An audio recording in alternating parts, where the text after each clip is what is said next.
Rolling Stone and the New Yorker, recently published feature stories on fatal shootings by the officers here in the Albuquerque Police Department in the past few years.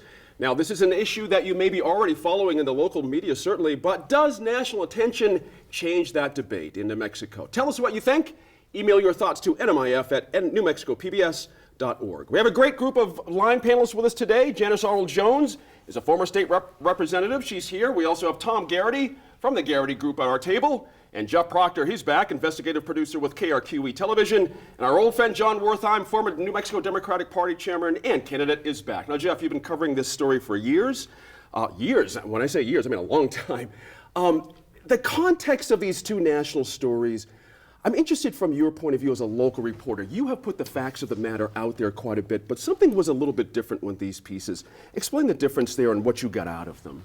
Both of these pieces, I think, kind of took a long view of what's taken place with the Albuquerque Police Department. Neither really broke new ground in terms of reporting the details of this shooting incident or that shooting incident. But what these two stories did was they placed in a historical context and in a national context. And the whole country is having a discussion right now about policing and use of force in particular. And if that's going to be the case, which it is, Albuquerque is certainly a place that is a good lens to look at some of those issues through. So to take the Albuquerque story and place it in an 8,000-word context the way that they did, it is sort of breaking new ground in a way that story hasn't been reported in that fashion before. Tom Garrity, what was unearthed for you in those 8,000 words? What was new for you, either emotionally, factually? What was there? You know, as I was reading through the two articles, and very voluminous. I mean, I was really impressed with the amount of detail, amount of space that they were giving up there. But for me, it was just to see other people's perception of Albuquerque, New Mexico, from a particular point in time. So, you know, while there wasn't anything really new, you know, the red file, stuff always catches my attention because I think that, to me, that's something that just sticks in my mind. But overall, you know, I think, you know, it was just the pure attention at the national level that is now being given to this particular situation. Given what has happened at the national level in so many other cities, now it's Albuquerque's turn, and it seems as if there's more of a thoughtful discussion now of saying, okay, here's what the problems that are leading up to it. I think at some point we need to get into the conversation of, well, here's what we're going to do with this information now moving forward. Janice, Tom just touched on something that's interesting to me. Does this cause one to sit back a little bit as an Albuquerque person and look at our city a little bit differently when you see that outside perspective to the depth that Jeffrey's talking about, that 8,000 words? I found myself kind of sitting back a little bit and going, okay, wait a minute. This is a little bit different now. Did you have that sense as well? Well, I would say I thought two very well written articles, but I couldn't help but ask, are we really doing anything? And that was the part that bothered me the most. There were some contextual things. So some of the things in the article said that there were 41 officers or 80 officers at a site. That's not quite in context. When you have an officer down, everybody comes. The question that came to my mind is, okay, so what's happening when you've got it in hand? Who's in charge? Who's dismissing this? And there were some other issues. So we have taken steps, but I have more questions. Where's the training? I know that about 76% of our field officers now have crisis intervention training. But I have no answers about the leadership. I have no answers. And so I thought, yes, did it put it in a different context, a way to look at ourselves and the things that we still have to do? Yes. John, good to see you, by the way. Yeah, it's great to see you, Love Jim. the beard, rocking. Thanks. Looks like a new man. The Journal, Jeffrey's paper, your old paper, did an interesting piece roundup on reaction locally to these two pieces, and the mayor was included. And he's in a tough spot here, it seems to me. We've got two national pieces. He's trying to turn around something. There's a perception issue that makes it difficult, though, doesn't it? He's in a tough spot with this. I think he's in a very tough spot. I think also it's a bit of a spot of his own making, though. Gotcha. I mean, what I thought was interesting is, as Jeff was pointing out, I mean, I think his coverage really put the pieces of the mosaic out there. These articles kind of put the mosaic together, and now lets us talk about these issues like, is our police force overly militarized? Have we, in our push to hire more officers, have we lowered standards to such a degree that it endangers the public? Is our training insufficient? And they're very much tied together.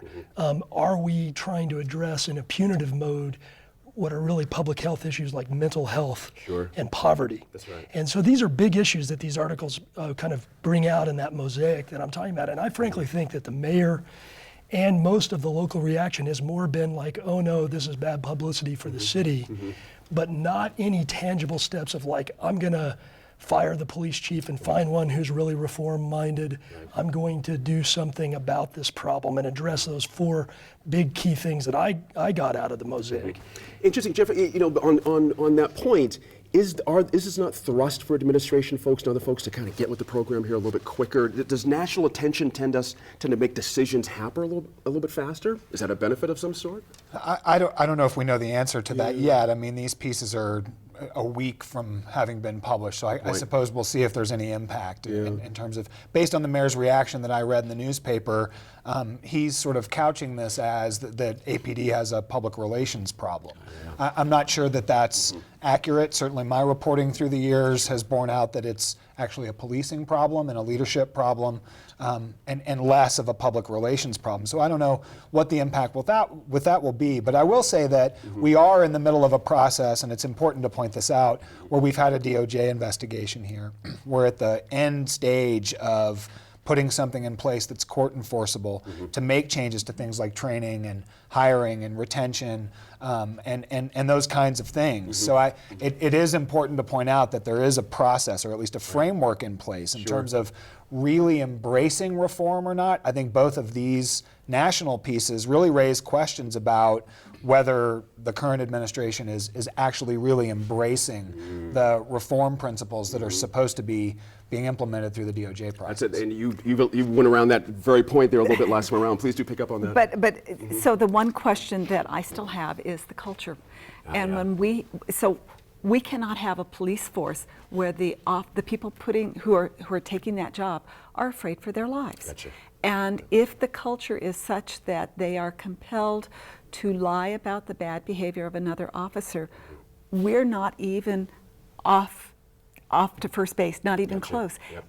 And so my question is how can the city, how does the leadership address that culture if it is true that that exists? And based on these articles, I think it does. Tom, what came out to me in both these pieces were the victims, as it were really up top on both of these things. They weren't buried in the back. It wasn't about procedures and police and all that kind of thing. It was really about people having their civil liberties very much violated in the most heinous ways sometimes. Is that part of the process we need to get with here? Because does that put into context why the DOJ is even here? For gosh sake, a lot of folks were not privy to that kind of information previously. Yeah, and you know, when you're reading through it the first time, you know, if it is your first time, you're somewhat taken back. You're going, well, how could this happen? But you know, what the writers were very effective about, and what the critics of APD have been very effective with, is putting a face on this story. You know, creating compassion. And what APD has not done is being able to really defend their position.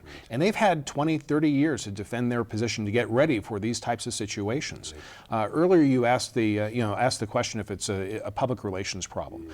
You know, as we've talked about before on this program, you know, good policy fosters good public relations. I think what we have now is a lot of bad public relations, and now the policies are being addressed as a result. One of the things that I wish this, you know, the articles would have addressed, of course, you know, that I think that was very factual, was, you know, where do we go from here? You know, what changes have taken place? You know, the DOJ investigation, the special, you know, the person brought on board to really oversee it, the new Police Oversight Commission. You know, there are a lot of baby steps that are taking place, but those are all outside of the department. We haven't really been privy to what's taking place inside the department. And I think that if Chief Eden and Mayor Barry have a task to accomplish now, it is how do you communicate what the changes are that are taking place. Originally, Chief Eden was very public about talking about the mentorship program and really talking to the business community.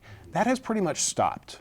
So if he wants to rebuild credibility for himself in the department, he's got to let everybody in to see how it's happening. Not asking for permission, but just showing some sign of leadership. Interesting, good point there. You know, Tom brings up compassion, and we've sat here in this studio with lots of folks who had lost children through this whole situation, and that's basically my sense is what they were looking for.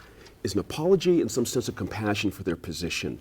Did that come through in these articles a little bit more? Or how did I mean, folks I think get so. that? I take it a slightly different tact. Please. I mean, I mean, first of all, I think the articles were very tough on both Chief Schultz and Chief Eden. Okay. In that not providing leadership from the top that would change the culture, that would do that kind of stuff. And so we can't, I think in fairness, we have to await the process. We now have a federal judge overseeing this. He's very well qualified. He's going to have, there's a team of people that the city has hired to implement the consent decree. All of this stuff it is a new process, and I think Jeff is right to point that out. But at the end of the day, we can all feel compassion about this, but these are very serious systemic problems in our police department. And I think we all admire the people that do the job of policing. It is probably the toughest job that we can have out there. That's why when you survey the public, they love police and firemen because they are doing the tough jobs there on the front lines. That's a truism. But what is also true is that we are having a crisis in policing in this country, and Albuquerque, New Mexico is the poster child for it. You know, whether it's a stop and frisk in New York City or it's Ferguson or whatever. And so we really need to get serious, and we're all compassionate about these stories. They're terrible. But what we need to start addressing as a community is what are the systemic changes that we're willing to take to make it stop. Jeffrey, from your reporting, you touched on this just a little bit ago. It's hard to put a timeline on these things, but is it your sense that things are in fact moving forward inside the culture of APD, or are we still at that point where folks are still a bit resistant and just these things are going to have to take a little time? What's your sense of it? I've seen some things that seem to lean toward reform, crisis intervention training you mentioned, for all officers. That said, that is a change that Kenneth Ellis's family had asked APD to put into place in 2011. They would have settled that lawsuit for $1 million, an apology and crisis intervention training for every officer. Instead, it cost the city $10 million, and now we're training every police officer in crisis intervention, and there still hasn't been an apology per se. Yeah. I will also say that Tom had spoken about leadership and what that says about culture, and I have reported this story to a lesser extent than some others, but most of the people who are in charge at the police department now, not Chief Eden because he's not a product of APD, but most of the folks who are in the command structure now are folks whose backgrounds at the police department are in some of the units that got slammed by the DOJ. These are ex-SWAT guys, guys from the Special Investigations Division, and these were units within the police department that really got yanked hard in the findings letter by the DOJ. So to see some of them in charge at the police department, I know that's given a number of folks that I've talked to in the community some real pause in terms of what I was talking about before and embracing cultural change. Interesting. Congrats to you, by the way, for being mentioned in one of those stories for your hard work. So Thank you. Good stuff there. Later this hour, we'll hear from District Attorney Kerry Brandenburg. But next, we go to the Roundhouse for a legislative update.